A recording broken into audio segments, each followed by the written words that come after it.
جب بندہ تسبیح پڑھتا ہے نا تو ساتھ ہی میں ذہن میں یہ خیال آتا ہے کہ اگر تسبیح کی طاقت، پاور اور برکت کو جان لیتے تو کیا اچھا ہوتا۔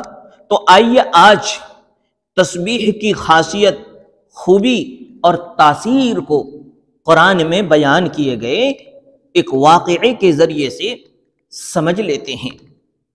23ویں پارے کی سورہ صافات کی آیات ہیں، فلولا انہ کان من المسبحین للبث فی بطنہ الی یوم یبعثون فنبذناہ بالعراء وہو سقیم۔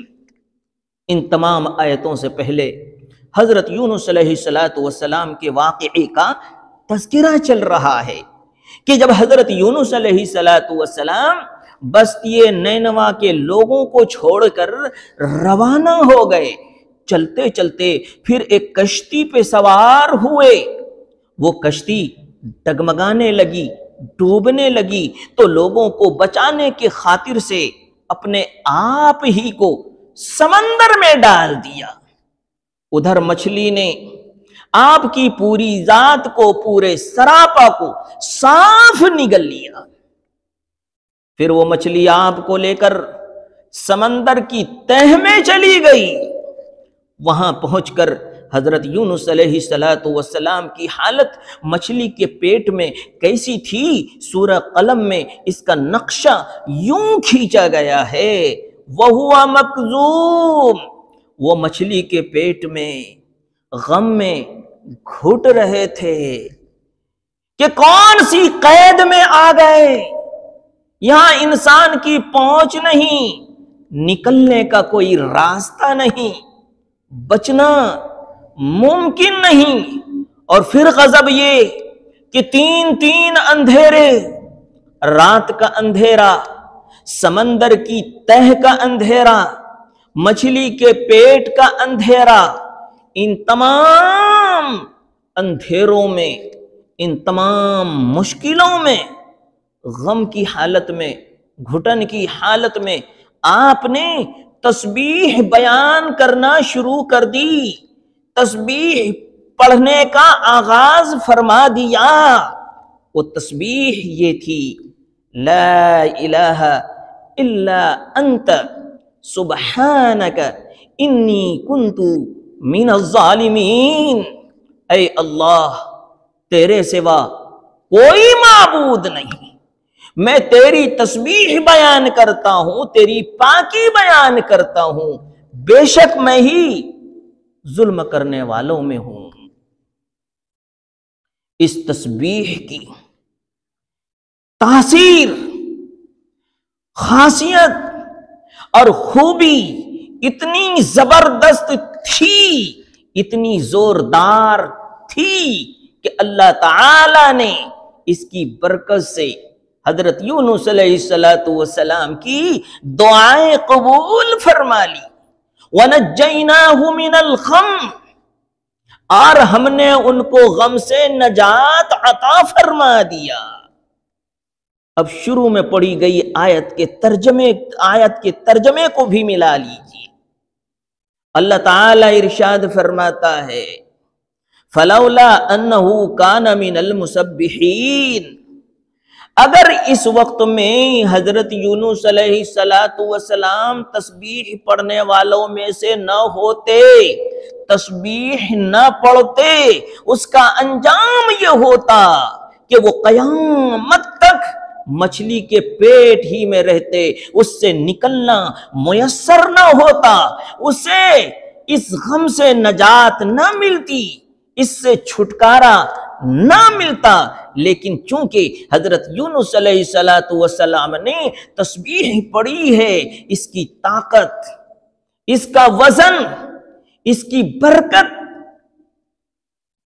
برکت تھی کہ اس کے ذریعے سے ہم نے حضرت یونس علیہ السلام کو فَنَبَذْنَاهُ بِالْعَرَاءِ، آپ کے پورے سراپا کو صحیح سالم ایک میدان میں ڈال دیا۔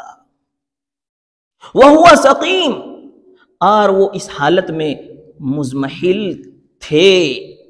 یہ قرآنی آیات کا ترجمہ ہو گیا، واقعہ بھی ہم نے پورا کر دیا ہے۔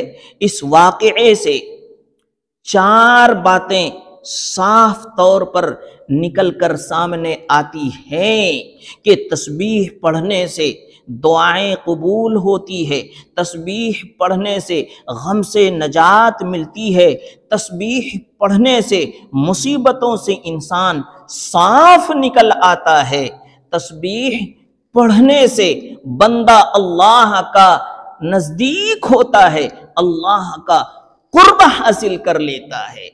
اس لیے میرے دینی بھائیوں، میں سب سے زیادہ سفر کرنے والوں سے کہنا چاہتا ہوں کہ آپ پورے سفر میں گانا سنتے رہتے ہیں، آلتو فالتو گپ میں مشغول رہتے ہیں، نہ جانے کیا کیا خیالات میں کھوئے رہتے ہیں، تو کم سے کم اتنا سا کر لیا کرو کہ سبحان اللہ، الحمدللہ، اللہ اکبر یا اللہ ہی اللہ کچھ وقت، کچھ منٹ کر لیا کرو۔ اگر یہ بھی نہ ہو سکے نا تو گھر سے نکلنے کی دعا، سواری پر سوار ہونے کی دعا ہی پڑھ لیا کرو۔ ہو سکتا ہے کہ اس دعا کی برکت سے آپ کا سامان چوری نہ ہو، آپ سواری سے گرنے سے محفوظ ہو جائیں، آپ کی سواری ٹکرانے سے محفوظ ہو جائے، اچانک موت سے، بری موت سے آپ بچ جائیں۔ اور اگر بچنا نہ ہوا تو اللہ کے یہاں ہو سکتا ہے کہ یہ دل کی گہرائی سے کہے جانے والے سبحان اللہ، الحمدللہ، اللہ اکبر، لا الہ الا اللہ، اللہ اللہ کہنا ہی اللہ کو پسند آ جائے اور اسی پر آپ کی سب کی مغفرت ہو جائے تو کیا گھاٹا ہے، کیا نقصان ہے۔ اس لیے میں پورے امتی کے لوگوں سے اور تمام تسبیح پڑھنے والوں سے یہ کہنا چاہتا ہوں کہ آپ کوئی بھی تسبیح پڑھ رہے ہیں، یہ کوئی کم بات نہیں ہے۔ اس کے ذریعے سے آپ کا مقام، آپ کا رتبہ بڑھ رہا ہے، آپ ہر مصیبت سے دھیرے دھیرے نکلتے جا رہے ہیں۔ اللہ ہم سب کو تسبیحات کے پڑھنے کی توفیق عطا فرمائے، آمین۔